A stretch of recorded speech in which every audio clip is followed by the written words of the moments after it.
Hi everyone, this is Fábio Erelin from Ascension Wisdom channel in English and Educação Consciencial channel in Portuguese. And today I'm here with Dr. Angela Puca. Angela, thank you very much for having the time to talk with us. Thank you so much for having me on and for inviting me. Well, that's great. I was going to do an introduction saying who you are, what you do, but I think no one's better than you to tell about yourself. So could you please tell us a little bit about you? Yes, so I'm a PhD. So I have a PhD in religious studies from the University of Leeds, and I have a bachelor's and a master's in philosophy from the University of Naples. And I'm an academic and a scholar in the field of esotericism, magic, paganism. And since that's my expertise from an academic point of view, and I think that these kind of subjects from an academic point of view are not as talked about and not as divulged, I thought of opening a YouTube channel. So that's how you found me basically, and how I landed here on developing the course for you. So I'm a religious studies scholar. That's I guess the definition that I would give myself. And I just find it fascinating to research these topics from an academic point of view. And of course, I also acknowledge the fact that these topics are also very interesting to research from a practitioner's point of view. It's just different perspectives, and they contribute to the discourse in different ways. Definitely. My first, I have a curiosity. Well, many curiosities, but the first one is, it was very surprising to me when I found your channel and to see someone that it's approaching subjects as magic, occultism, and religion from an academic point of view. I'm pretty sure you're not the first one, but it was the first one that I encountered. So how is it possible to have an academic or scientific approach to subjects such as magic, occultism, and religion? Well, it is possible because anything can be researched from a scientific point of view, really. And depending on the field, you will research in very different ways. So when it comes to esotericism, within religious studies, you already have different approaches, like anthropology that studies what people do, or sociology that studies the impact on society, history of religion that studies the history of a specific religious movement, and that includes also esoteric religious movements, the ones that involve forms of magic and the occult. But you also have psychology that researches these kind of topics, and there are fields in natural science that are getting interested in that as well. So yes, you can study these topics from an academic point of view, and of course it will be different from the methodology will be that very different compared to how practitioners try to research these kind of topics. So how is it possible to study them? It depends on the field. I'm in anthropology. I've also done history of religion, but I gravitate more towards anthropology. So what I do is that I do field work with people we call them practitioners. Probably most of the audience of this course will be practitioners, yes. People that actually practice. And what we do as scholars, we spend time with them. We do something called participant observation, which means that we spend time with people, we participate in rituals, we even undertake initiations, and we are at the same time participants and observers. And then we try to understand those practices, understand how those beliefs are formed, how they interact with meaning making and belief making, because as human beings, we are not just, sacks of skin and bones and blood. We are also meaning making creatures. It's not sufficient to just being able to breathe and eat and digest to survive. We need to make meaning. Otherwise, you don't have a reason to wake up from your bed and do all of those things. So it is also important to acknowledge that, it is, usually you have a lot of people have a lot of respect towards natural science and medicine, and that is absolutely something that I'm in favor of. I just think that in our society we tend to underestimate the importance that other disciplines also have in the life of people, because it is extremely important to keep a body alive, but then to make a good life you need to have meaning. Otherwise, what's the point of having a body that breathes and and lives and survives if you don't have a meaning to do that? And I think that religion provides that meaning for a lot of people, provides meaning and provides also a way of understanding the world, because the world in front of us can be extremely chaotic, and our beliefs help us create a model of understanding of what is in front of us. So it's not just a set of images anymore. It becomes a word. It becomes something with a certain meaning, a certain consistency. And it just changes completely the perspective that you have when you look at things around you. So you can tell, depending on the kind of beliefs that you hold, you will also behave in different ways. So I think that the beliefs that we have, the religions that we practice, the spirituality that we embrace, everything has a massive impact on the way we live, the political choices we make, the society that we create, everything. So obviously that's why it's important to study also within academia and in science, because it is something that affects humanity at a small and a large scale. It's really essential, I would say. Absolutely, this is very interesting. I was curious. You talk about the academic approach and practitioners' approach. What's the basic difference between them? I think when I hear you explaining your research, it seems that the academic approach is seen as a third party. You're studying a group. You're not involved per se. And the practitioners, they are extremely, of course, involved with what's happening, and they might miss something about a group behavior. Am I right? Am I on the right path?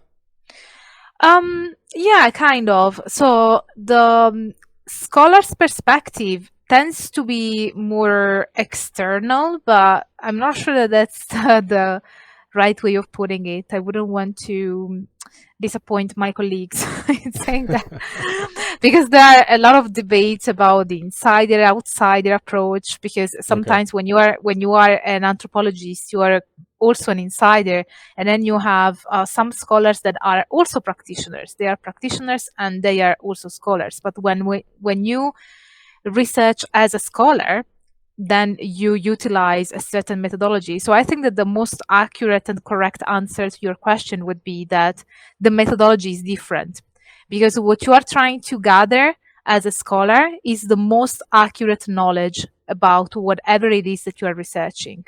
Whereas when you are a practitioner, you are trying to gather the most meaningful and useful knowledge for your own benefit, for your own practice.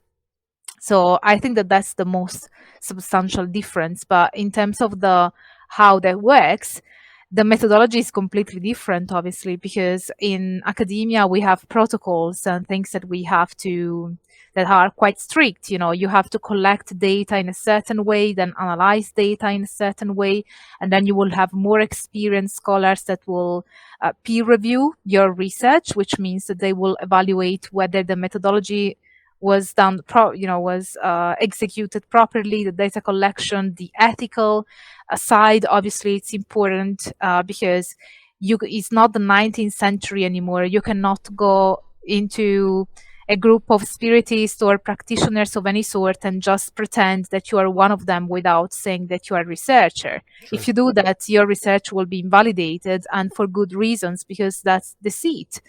So you have to be...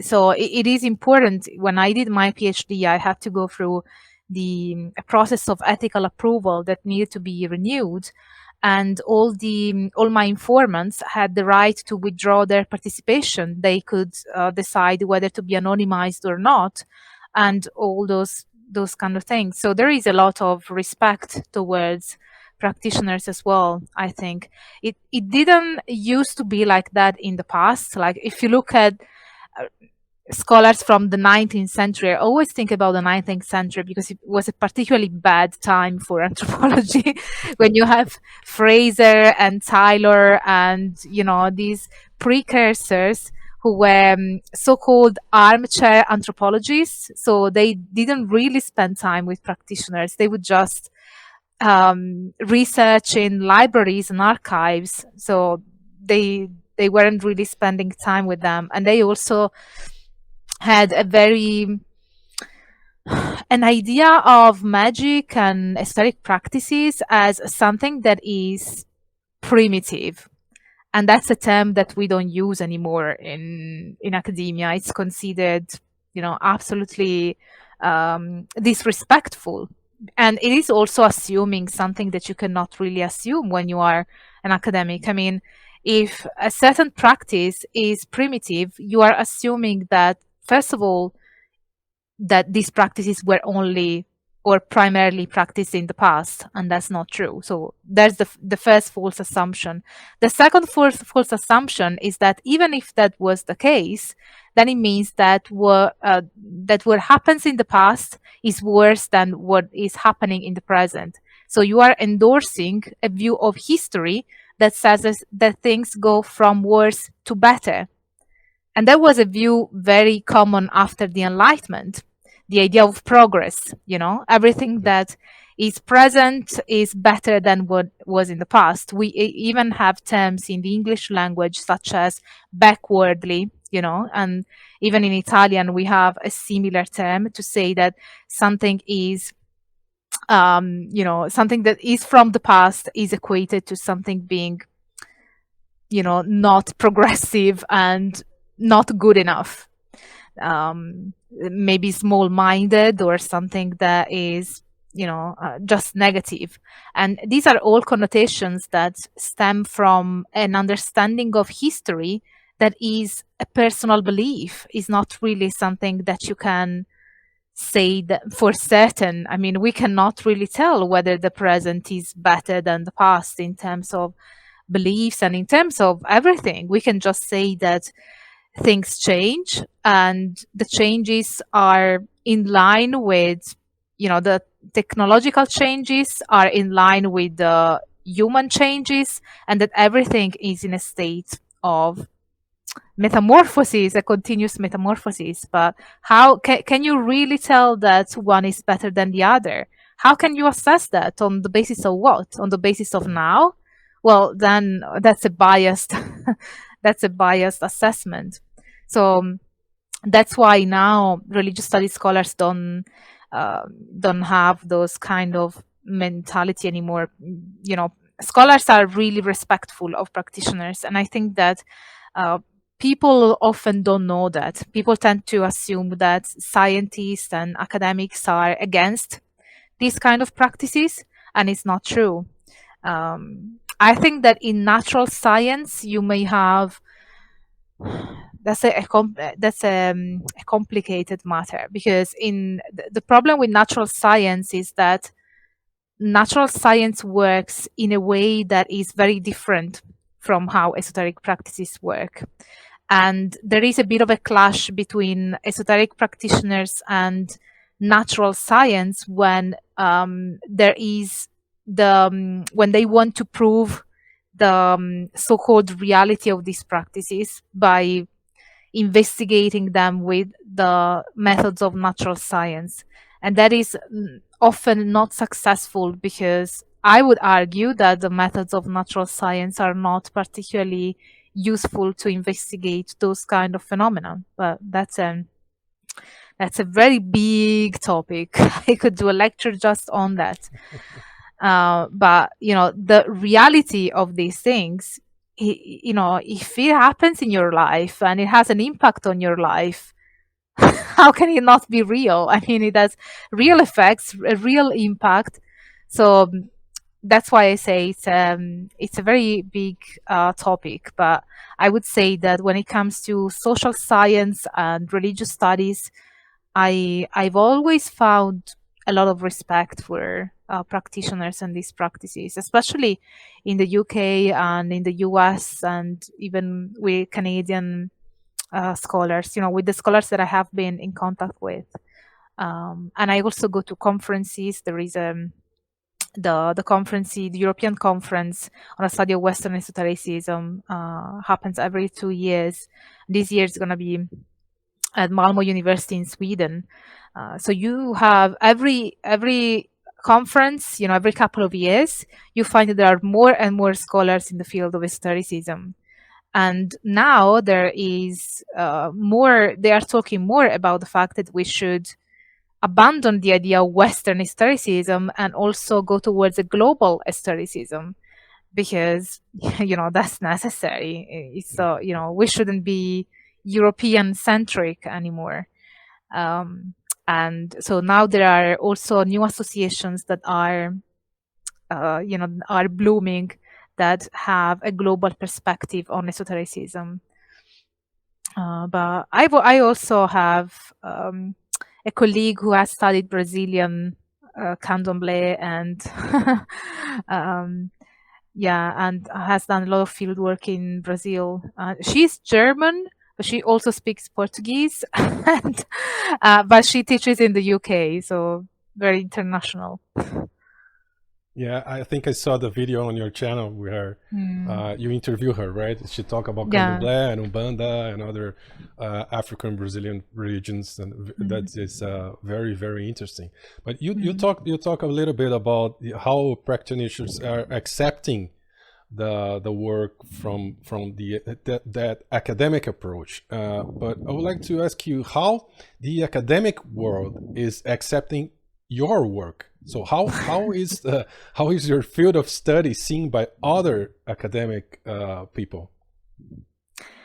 So my field of study by other academics in my same field obviously is seen as, yay, she's one of us. But I think that you run more. So the field of study on esotericism is pretty young. It started, I think, a decade or a couple of decades ago. So it is a very young field of study in academia. So what happens, since we have just the same methodology that other fields of studies have, the kind of response that you get from scholars in other fields is usually either that they are interested and fascinated and they are interested in the kind of methodology that you use. For instance, I was invited to give lectures at the University of Catania in Sicily, something that I will do later in the year. And I was invited by a professor in the history of Christianity, because she thought, oh, wow, it's fascinating that you are researching contemporary paganism. I want to understand, and I want you to teach your methodology to our students. So some scholars are fascinated by the methodology that we use. Other scholars are say, oh, that's very interesting, but they maybe consider it less worthy of funding compared to other fields. And other scholars, frown upon this kind of. But I think that happens more in certain countries than in others. I think in the UK, for instance, they are all very respectful of all the fields of study. In Italy, I have had scholars frowning upon my research. So maybe it can also be dependent on the place you're in. It's definitely not just for the nice weather that I landed in the UK. But it's also because in Italy, these things are not particularly studied. And then in some countries, you may have, when there is a strong religion, like in Italy, you may also incur into difficulties in terms of funding also because of that, because the funding in research is also connected to different degrees to politics. So you cannot really avoid that either.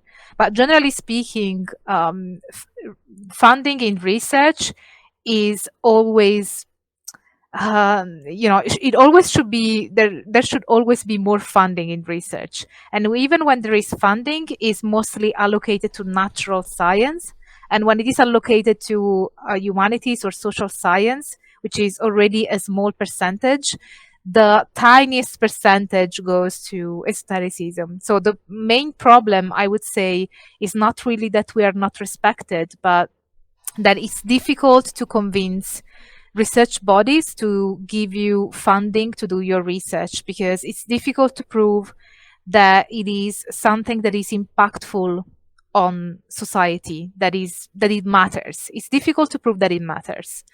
However, that said, there is a professor from Germany who has recently won a gigantic grant to study historic practices all over the world. So I'm hoping that things are actually changing, because I can see that that my colleagues are succeeding more in proving that studying these things matter. And as for me, I went back to how things worked in the Renaissance. I have Patreon linked to my YouTube channel and my social media, and that's how I fund my research. So in my case, I think that I went back to the old ways of the Renaissance and the Medici family. So, but it's fine, anything really can work, as long as you produce good research and goes through the proper process of peer review. Sure, and I'm pretty sure that the Brazilians and Portuguese people that are watching us can relate to the political side of things that you explained, and I can see how Canada, here where I live, it's more open-minded, and I can feel that on the day-to-day basis. My next question is... I think that sorry. Brazil is more similar to Italy. Definitely, 100%, and Portugal as well. I know Brazil is closer to Italy than Portugal, maybe, but they're pretty similar in this particular area that we're talking about. All three of them. My next question is regarding how does your research affect your personal beliefs? Of course, you don't have to share them, but how everything that you research, every religion, every doctrine, everything that you research, it might have affected you in some ways. You have your own beliefs. How your research affect them? That's a good question. So I generally don't really talk about my exact beliefs, but I can say that my research has helped me be more compassionate towards beliefs that are not mine.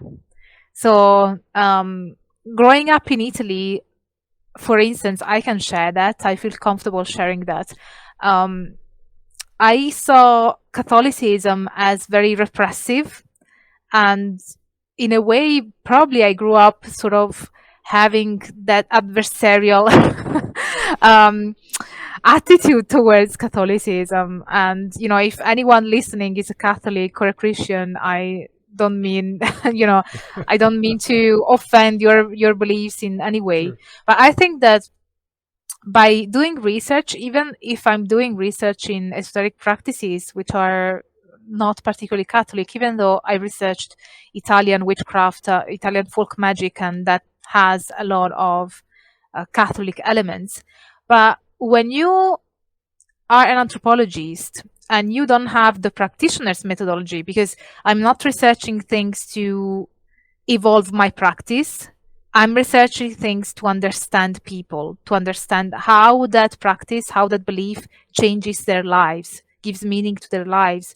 Then you start understanding that there are even things that would be the farthest away from your own belief that provide such deep meaning to people, and it really changes their life.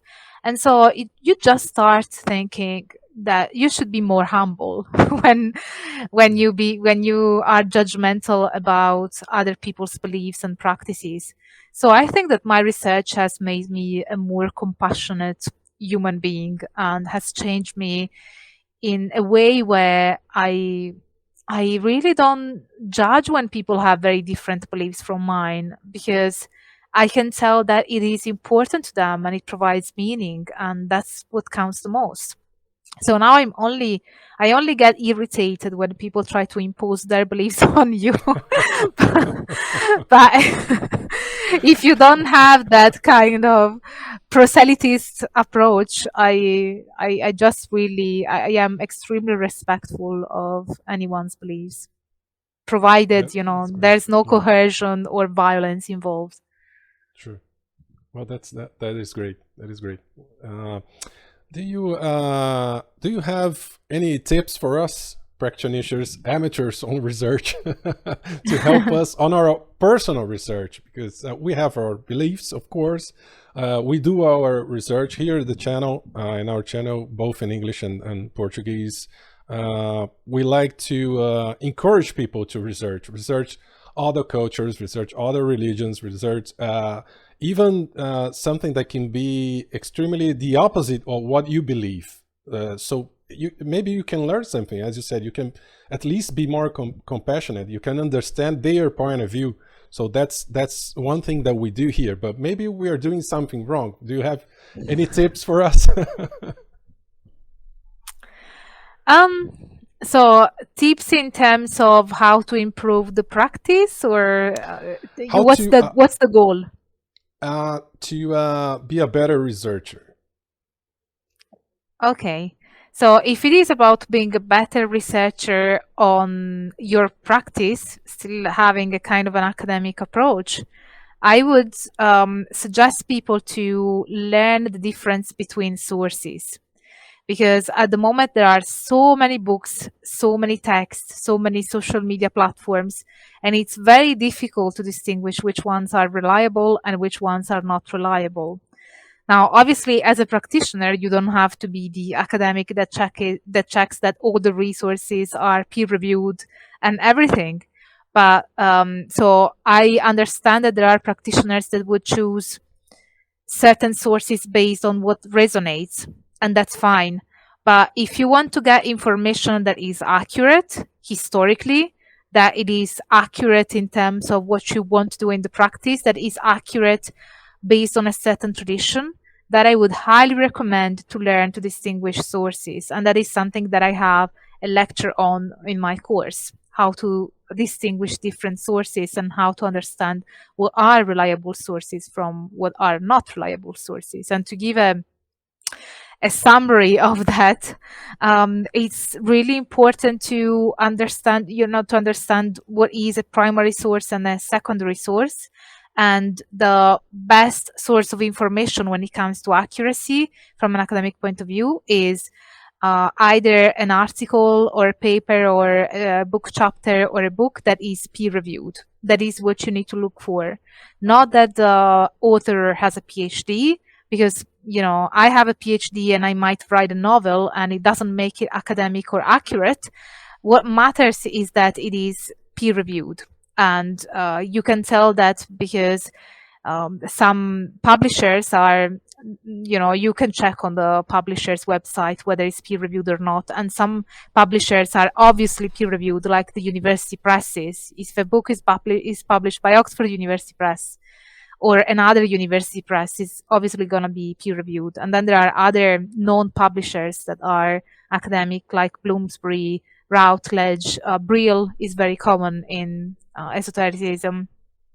And others that, and you can always check that on their website. And sometimes in the first pages of the book, you will find the scientific committee that has approved and peer-reviewed the book.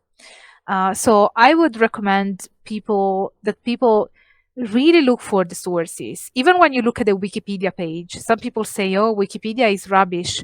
Well, it depends. Look at the sources. There are some pages on Wikipedia that are amazing and others that are rubbish. But what matters is that you don't stop at the Wikipedia page, that you are critical. Having a critical mindset is essential, not only in your spiritual practice, but in life in general. So don't stop at the information. Go further. Try and understand where the information comes from. What's the source? And is it a reliable source? Is it reliable only to a degree? Is it biased? So these are all questions that we need to have in the back of our mind when we evaluate the information that we get. So I think that critical analysis is something that I would highly recommend to everybody. Perfect, perfect. What I haven't told everyone yet is that Dr. Angela Puca is having a course module on our platform called Despertar 2.0. Unfortunately, at this moment, just in Portuguese, but maybe in the future we can also do that in English for everyone. But the course is about magic and paganism and academic point of view. So, Angela, my next question is: what can we expect from your course on our platform?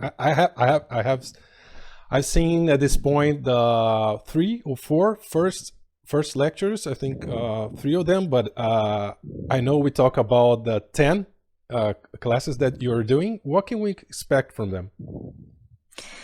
So what I will do in the course is, first of all, in the first couple of lectures, I will try and set the stage for the entire course and try and give people an understanding of what studying these topics from an academic point of view means, and what it means to study esoteric practices, paganism, witchcraft, all these kind of topics from an academic point of view.